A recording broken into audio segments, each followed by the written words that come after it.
NGO based research fellowship प्राप्त करने वाली मानसी कुमारी ने आज राष्ट्रीय बालिका दिवस के अवसर पर उन्हें उत्साहवर्धन करने वाले मोटिवेशनल स्पीच दी है, जिसे सुनकर सभी बच्चियों ने अपने जीवन में बेहतर करने का दृढ़ संकल्प ली है। खुशी मनाएं क्योंकि हमारे देश में मतलब लड़कियों के जन्म को लेके पहले के मुकाबले में अब जो है बहुत ही बदलाव आया है। पहले जो है भेदभाव होता था थोड़ा, लेकिन अब तो है कि दोनों को बराबर माना जाता है। वैसे तो दोनों में बराबरी है ही, आप लोग को तो पता ही है।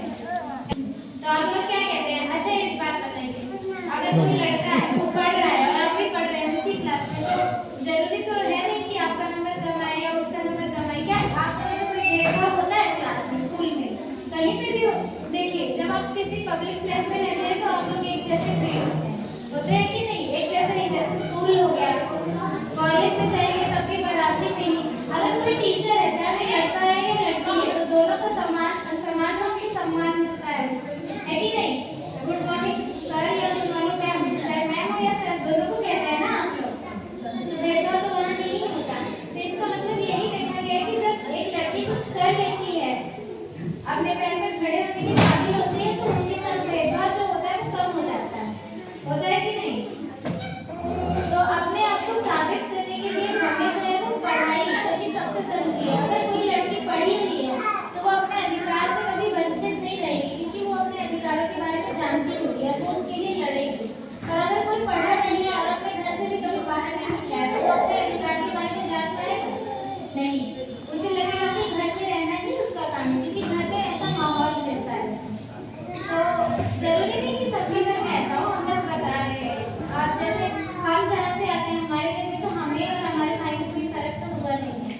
हाँ, कंसर्न तो रहता है लड़कियों के लिए ज्यादा, क्योंकि सोसाइटी वैसा है कि नहीं? समाज में ना, समाज जो है वो पुरुष प्रधान है, तो इसीलिए थोड़ा तो माँ बाप को कंसर्न रहता है। लेकिन अगर आप कुछ भी करना चाहते हैं तो बस आपको अपने मम्मी पापा को भरोसा दिलाना है कि आप कुछ भी गलत नहीं करेंगे। ठीक है? तो अगर आप एक एक स्टेप लेके आगे बढ़ेंगे, छोटा छोटा कदम उठाएंगे, तो वो बहुत ही आगे बड़ा बदलाव लाएगा। आपके माँ बाप भी आपको समझेंगे। ठीक है?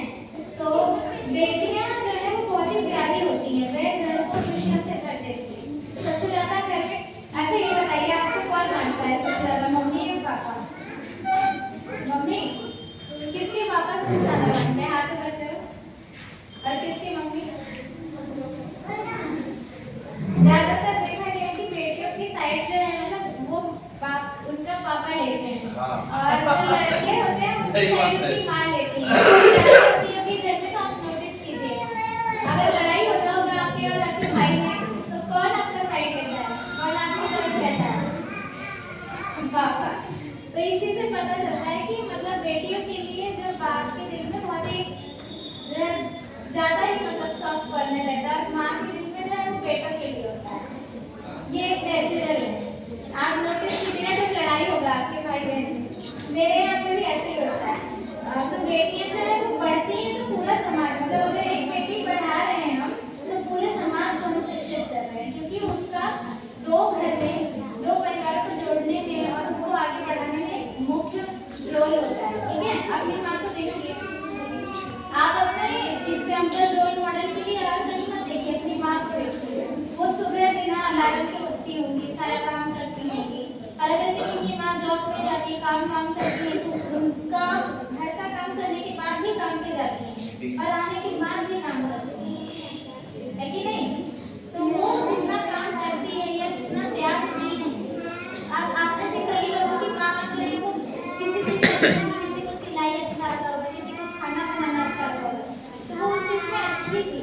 लेकिन आप लोगों की वजह से वो अपने आप को आगे नहीं बढ़ा पाई, ये भी आप नोटिस कीजिएगा, कई बार ऐसा भी होता है। तो अगर हमको और कहीं मतलब एग्जाम्पल ना मिले आपको आगे बढ़ने का, अगर आपका मोटिवेशन खत्म हो जाए, तो अपनी माँ की तरफ देखिए।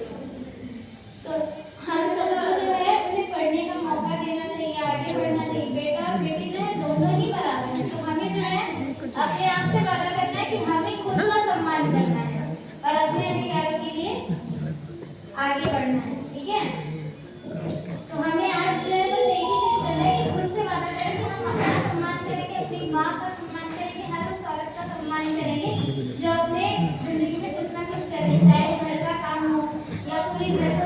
वो भी एक बहुत बड़ा कारण है। ठीक है, तो थैंक यू।